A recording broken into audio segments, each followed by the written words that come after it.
Welcome back, everybody, to Niners Now. I'm your host, Brady Grustas, at GrustasBrady on X. You can follow me there. And your San Francisco 49ers are undefeated, people. 1-0. What a huge win that was on Sunday. I cannot believe that the guys were able to pull it off. My heart was pounding. My temperature was high. I was sweating. It was ugly, and it was stressful. So in today's show, we're going to recap all the highs and all the lows from the game. And of course, there were many of both. Before we begin, though, go ahead and subscribe down below. Leave a like, leave a comment, and let's get into it.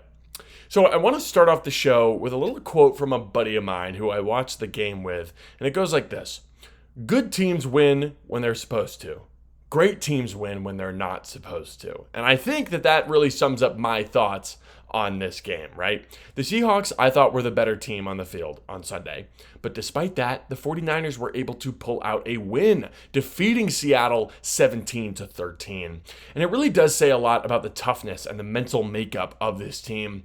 I thought multiple times during this one that this year's Niners team looked a lot like last year's Niners team, right? And that's never a good thing. Last year's Niners were very bad.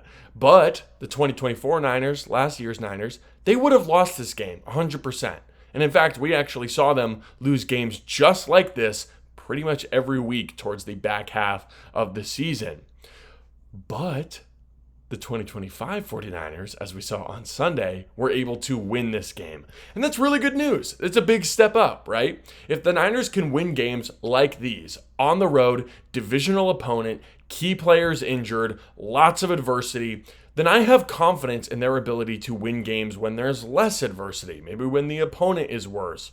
Now, will there ever be less adversity? I don't know. But at least that they've shown that they can win when there's this type of pressure. And thank goodness, because the injury bug has not gone away. There were lots of injuries to very key players in yesterday's game. Trent Williams, George Kittle, Juwan Jennings, Sam Ekwonu, Fred Warner, Dominic Pooney all had to leave the field at some point in this game because of injuries. Now, Kittle and Jennings were the only ones that did not return. Kittle suffered a hamstring injury on the second drive of the game, which is such a shame because he was dominant on the first drive. He scored the first touchdown of the season for the 49ers, capping off a 95-yard drive. And then, of course, he immediately got hurt on the next drive for the 49ers offense. Juwan Jennings suffered a shoulder injury. He had to be taken out late as well. He had a couple of big catches. Nothing crazy, but some solid catches in some big spots. He had a big third down at one point. I think there's certainly a chance that we miss out both Kittle and Jennings for multiple weeks. They'll both undergo MRIs today on Monday when you're seeing this video. So keep an eye out for an update on their health. And of course, if you miss it, we'll be talking about it on tomorrow's episode, I'm sure. Now, luckily, there were some guys who stepped up in a big way at both tight end and wide receiver.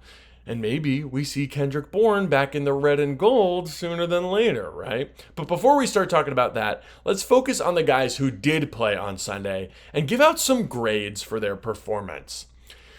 And let's not beat around the bush, all right? There was one story that I thought overwhelmed the discussion around this game. The special teams were awful on Sunday. Multiple muffed returns, multiple special teams penalties, multiple missed kicks. Awful, awful, awful showing from Brant Boyer's unit. I'm going to give the special teams an F. That's their grade for week one.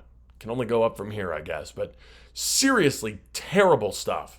The special teams unit put the Niners in a hole early, and this is where, in my opinion, all the adversity on Sunday stemmed from. I think it all came from the special teams. Missed kicks make everything more difficult. Jake Moody, in case you missed it, hit the upright on a 27-yard chip shot field goal. I mean, you can't miss that kick. You just cannot. But he does. Moody's a known commodity at this point, all right? He's going to miss at least one kick every game, and usually it's going to be the first one he tries. And you know it. You know he's going to miss a kick. You know, and you just can't. You cannot send him back out on that field knowing that he might miss that kick, knowing that there is a miss. There's a miss coming. You know it. And you continue to send him out on that field. It just makes no sense for me. I hate this Jake Moody era, man. You know it. You know he's going to miss at least one kick, and every other kick after that, it's just playing with fire. It's such an easy way to lose games. Leaving points on the board, empty offensive possessions. I mean, this should have been a 23-13 win. That's a double-digit win. That is a breeze, right? And to be fair, the second missed kick was blocked. So if you want to cut Moody some slack, then sure, you totally can. But then that's also an issue because we're allowing blocked kicks now. That's terrible, terrible execution. Brant Boyer has a lot of work to do to fix this special teams unit because this leads to losses. It easily could have led to a 49ers loss on Sunday. And in fact, I thought it was going to for about 90% of the game. The Niners they need to move on from Jake Moody. They did a whole overhaul of the special teams staff, except for Moody. Moody's the only one left. And I don't think there's any fixing him. I do not think that you can save him. I think he is what he is, and what he is someone who misses kicks. And yet, the coaching staff remains as stubborn as ever that he is their guy. He is their kicker. And I don't buy at all that this is a confidence issue from Moody. I kind of thought that at the beginning of the summer. I don't buy it anymore now. Jake Moody's issue is not confidence. Jake Moody's issue is that he misses kicks. He is the worst kicker in the NFL. You cannot find a worse one in the NFL. And normally, I'm quick to trust the coaching staff, all right, and the organization as a whole, because they've earned that trust from me. I'm not one of these clickbait artists that you'll find in the Niners content sphere who's going to call for everyone to be fired when something goes wrong, right? That's not me. That's not my brand. That's not what I believe. But this is such a pattern with Moody. I cannot, for any reason, understand why the team continues to back him up time and time again. It is ridiculous. And I know that you guys all saw this too. The frustration on Kyle's face when Moody missed that kick, it was palpable. And I know you guys could see that too.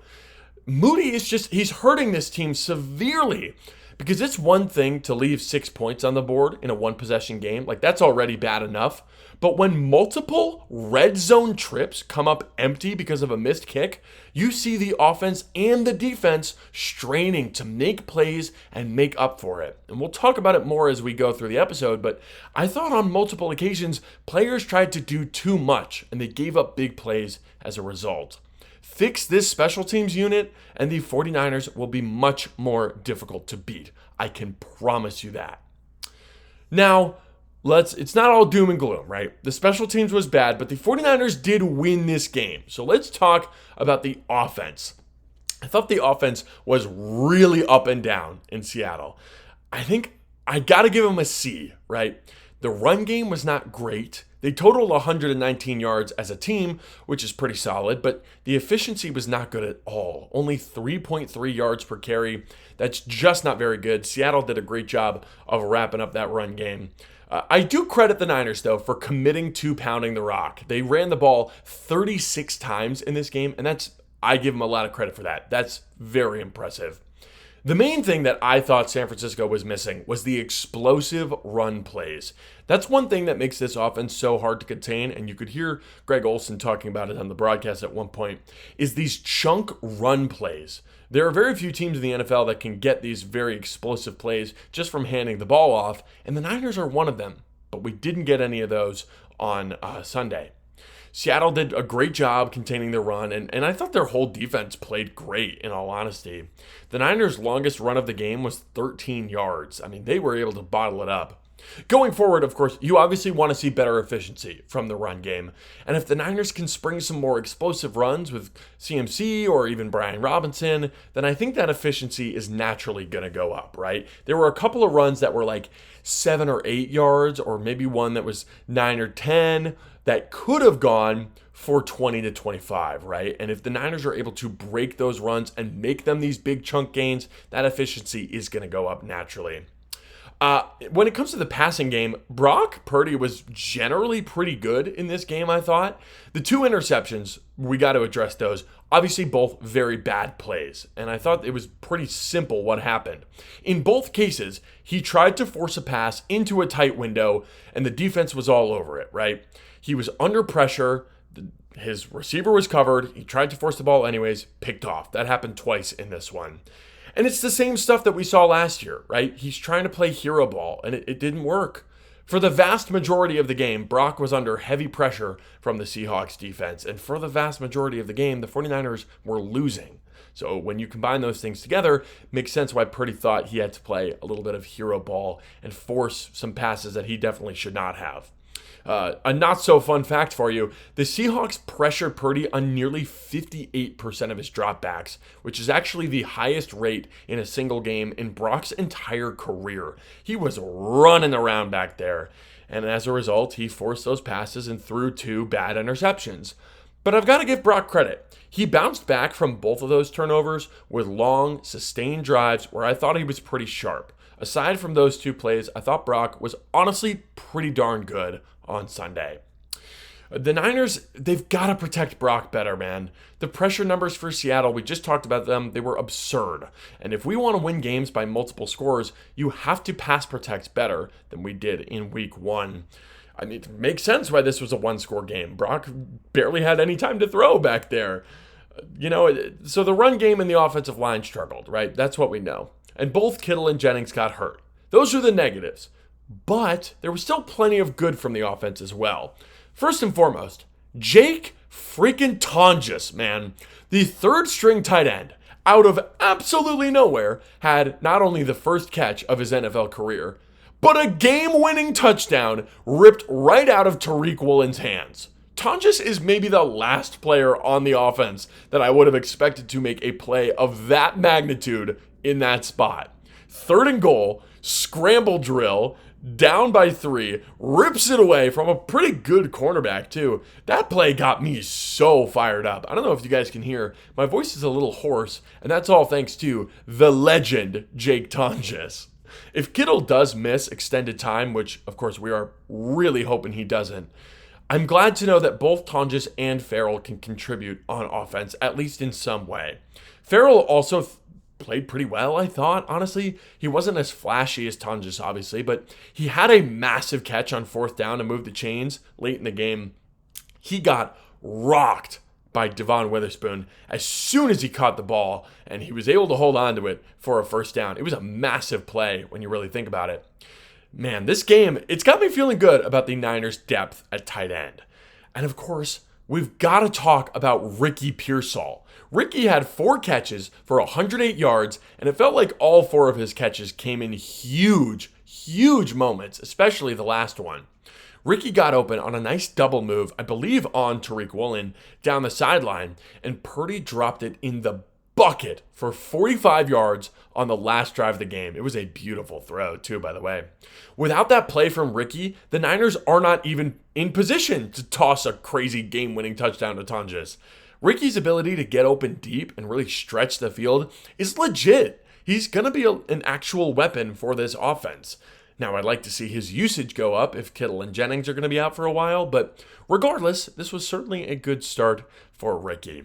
And for all the drama about Christian McCaffrey over the weekend, with people being convinced that he wasn't going to play, convinced he was going to play, last-minute drama about his calf, he did play, and I thought he played quite well. He had a whole lot of touches, and he was pretty much the entire offense for a pretty decent chunk of this game. I thought the entire middle of the game, the second quarter and the third quarter, Christian McCaffrey was pretty much the Niners' entire offense. Now, last but certainly not least, I want to talk about the best unit on this entire team. The defense was honestly great on Sunday. I would comfortably give them an A grade. I came in expecting the defense to really struggle in some areas, in particular the run defense. But we held Seattle to only 84 total rushing yards on 3.2 yards per carry.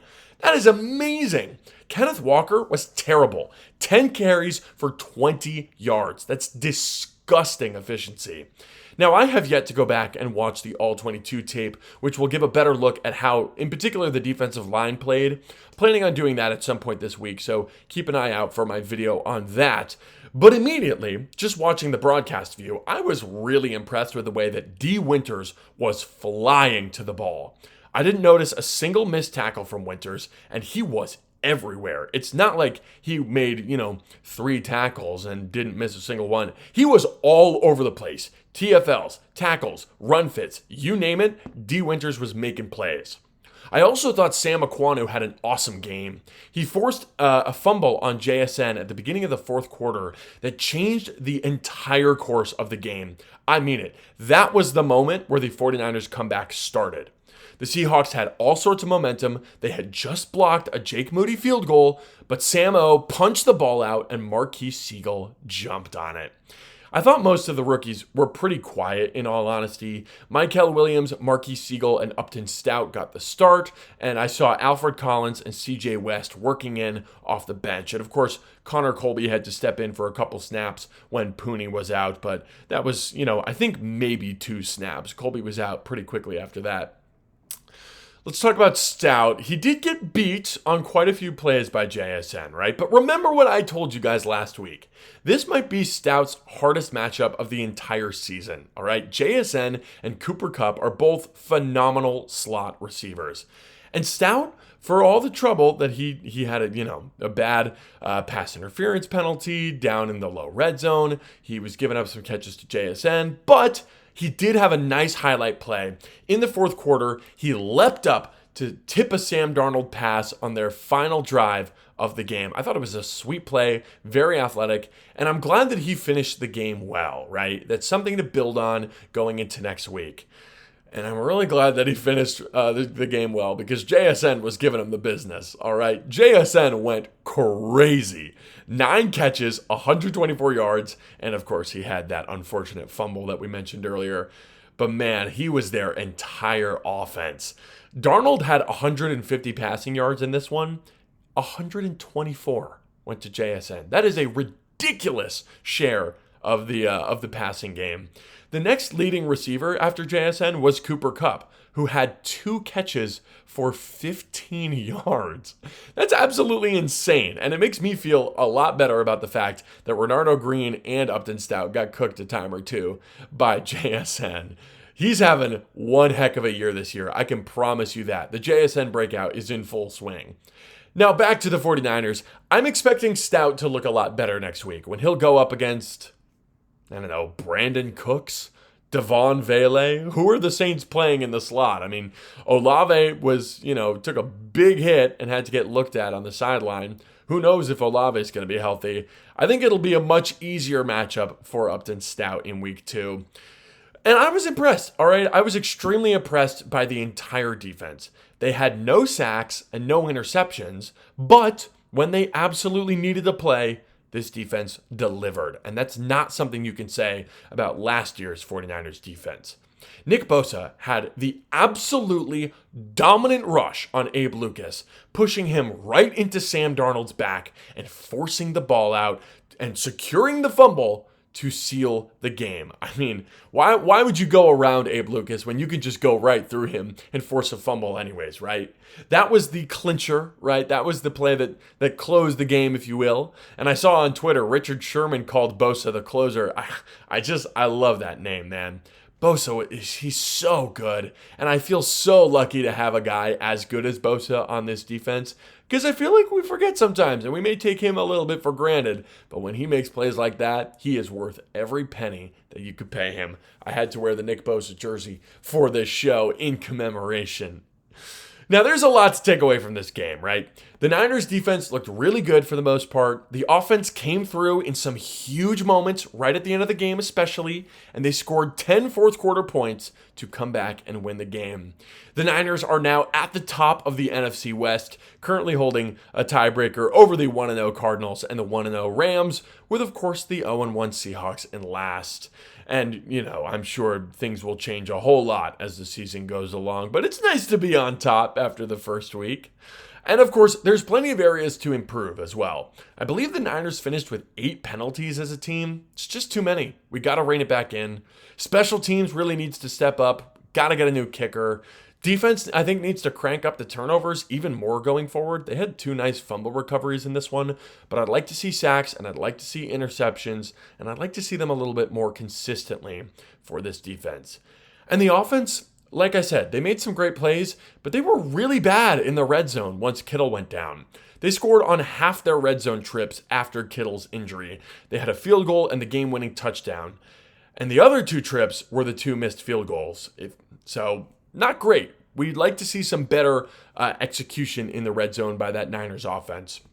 And if you want to make this kicking situation go away quickly, by the way, one way to do that is to fix this red zone offense. If you score more touchdowns, you kick less field goals. And if you kick less field goals, you miss less field goals. So it's honestly very simple. Just score more touchdowns next week, guys. The Saints are a worse team than the Seahawks, in my opinion, and I really hope that the Niners are able to improve in all areas and really flex their muscles a little bit in week 2, right? This was a nail-biter. This one came down to the wire. I'd like to see a bit of a more dominant victory. I'd like to see some control from the 49ers in week 2. Arizona beat New Orleans 20-13 on Sunday, and those are the 49ers' next 2 opponents, so that'll be a pretty good measuring stick going forward. So keep an eye out on the Niners in their next 2 games. That is all for today's episode, folks. What did you think of the 49ers getting their first win of the season? Let me know down below, and let me know if you enjoyed. Leave a comment, leave a like, and let me know if there's any topics that you'd like to see me cover. Thank you all for watching, and subscribe for 49ers videos 5 days a week. I'm Brady Grustas, at Grustas Brady on X. This has been Niners Now, and I'll see you tomorrow.